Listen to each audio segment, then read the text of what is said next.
Assalamualaikum warahmatullahi wabarakatuh. Selamat datang kembali teman-teman. Di video kali ini Auto 5000 akan memberikan sebuah tutorial cara ngoprek atau ngakalen ya minim budget ya teman-teman. Ini sebuah radiator Xenia atau Avanza atau radiator mobil apapun yang versinya cover ininya bagian tutup atas dan bawahnya itu plastik. Jika terjadi pecah ya teman-teman, bisa dilakukan proses seperti ini. Dijahit ya teman-teman. Kenapa kok dijahit? Ya karena posisinya ini pecah ya teman-teman. Ini pecah dan pecahnya ini menjalar ya teman-teman. Ini sebelumnya sudah dilakukan proses pengeleman, cuman tidak kuat karena di dalam mobil, di kendaraan itu kan bergetar ya teman-teman. Ketika bocornya radiator itu terjadi pada tutupnya ini plastik. Ini plastiknya plastik keras ya teman-teman. Dan susah, tidak semua lem itu mampu merekat atau menempel pada bagian ini ya.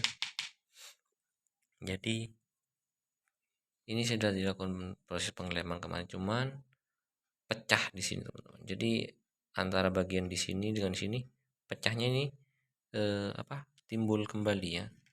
Kenapa terjadi? Karena di dalam mesin itu terjadi getaran.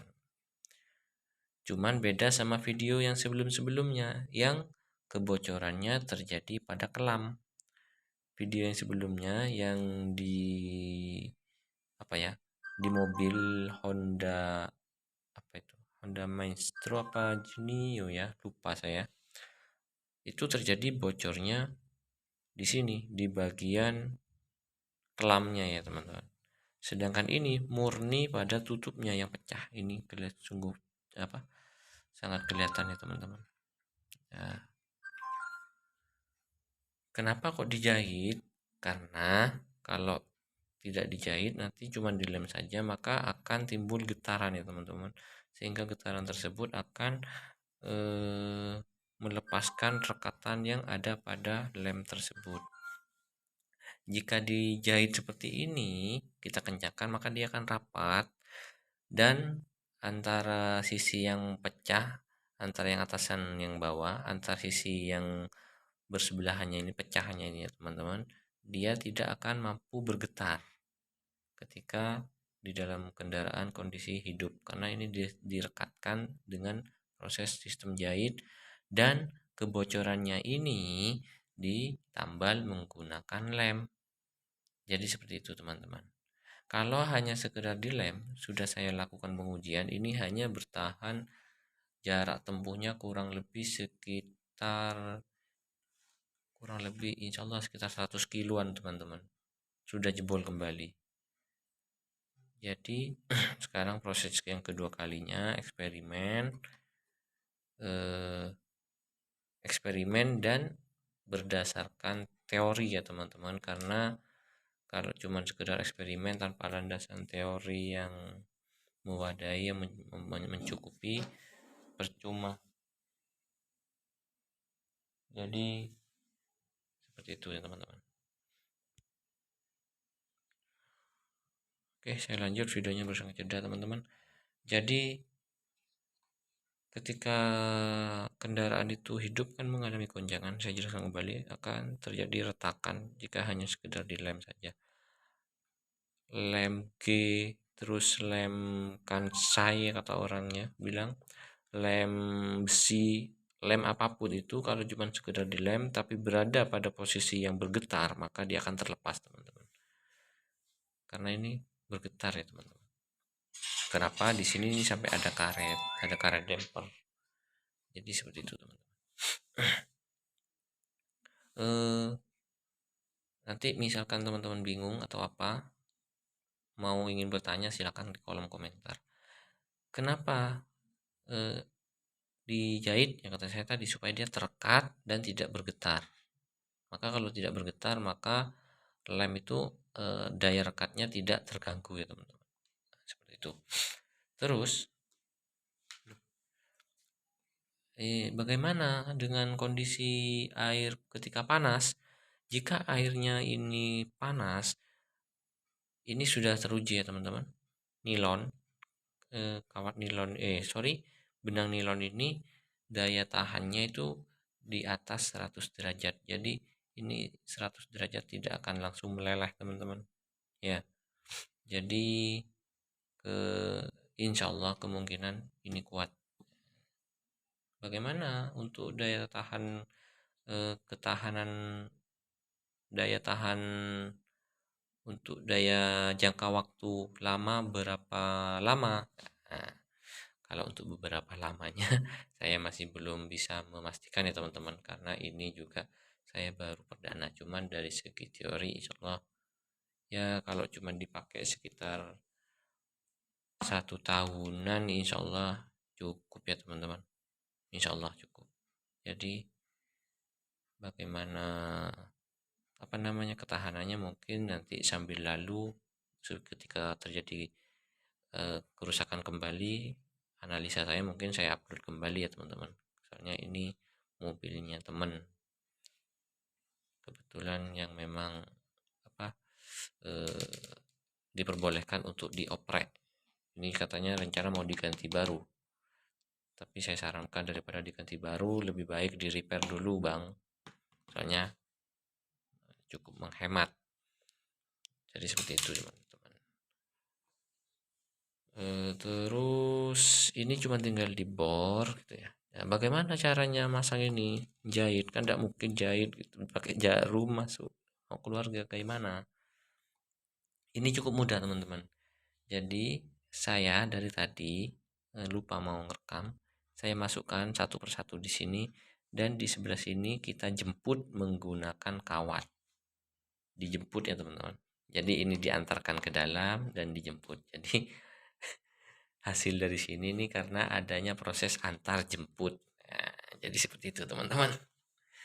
Ya saya contohkan ya teman-teman. Ini masuk ke sini. Ini saya antarkan dulu ya. Nah, ini saya antarkan dulu ke sini.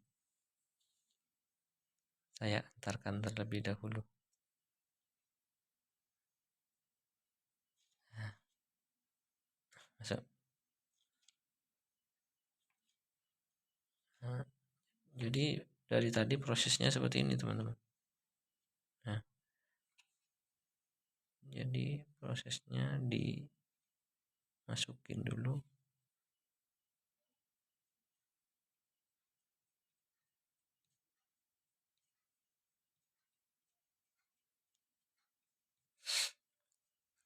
Sampai di sana di dalam itu terkumpul lalu nanti kita jemput.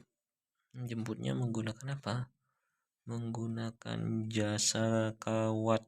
Nah, bukan jasa ojek ya teman-teman. Aduh, auto 5.000 ngoprek terus. Nah, jadi kita ya ini perlu ini rahasianya teman-teman. Kita menggunakan sebuah kawat serabut atau kabel serabut. Nah, ya. Kalau menggunakan jarum tidak bisa. Twing twing twing. Tidak bisa teman-teman. Jadi menggunakan kenapa? Karena dia nanti akan nyangkut di sini. Ini yang dinamakan proses nyurek, nyurek. Nah, diuntir-untir, dilingling, di-enter-enter, diputar-putar. Udah dapat teman-teman. Diulangi lagi, kurang masuk seperti ini. Nah, diuntir-untir, diputar-putar, jangan dijilat tapi ya. Aduh, udah dapat lagi teman-teman. Nah, dari tadi saya lancar teman-teman. Kenapa kok yang terakhir ini susah? Nah, kayaknya malu ya, dia sudah bergerak. Nah, seperti ini teman-teman. Dari tadi saya prosesnya seperti itu ya. Cuma lancar dari tadi. kebetulan alhamdulillah lancar. Dari sini nih masukkan diuntir-untir tarik, masukkan untir-untir tarik. Jadi prosesnya cepat. Nah, setelah itu ini diikat teman-teman, diikat ke bagian sini, di sini diikat ke bagian sini, ditarik, dikencingin semua supaya ini rapat, supaya tidak bergerak. Setelah itu baru dilem teman-teman. Lemnya bebas, mau menggunakan lem besi boleh, auto sealer boleh. Cuman kalau auto sealer sebaiknya dilapisi dengan lem G ya. Auto sealer, setelah itu lem G, auto sealer lagi. Jadi seperti itu. Atau dibanyakin. Tapi rekomendasi lem besi. Nah, seperti itu teman-teman. Oke, mungkin itu saja video kali ini. Semoga bermanfaat. Terima kasih bagi yang telah menonton, dan yang baru menonton belum subscribe, tolong subscribe-nya ya teman-teman, supaya saya lebih bisa giat lagi membuat video-video yang lainnya, tutorial yang lainnya. Demikian dari saya. Terima kasih. Assalamualaikum warahmatullahi wabarakatuh.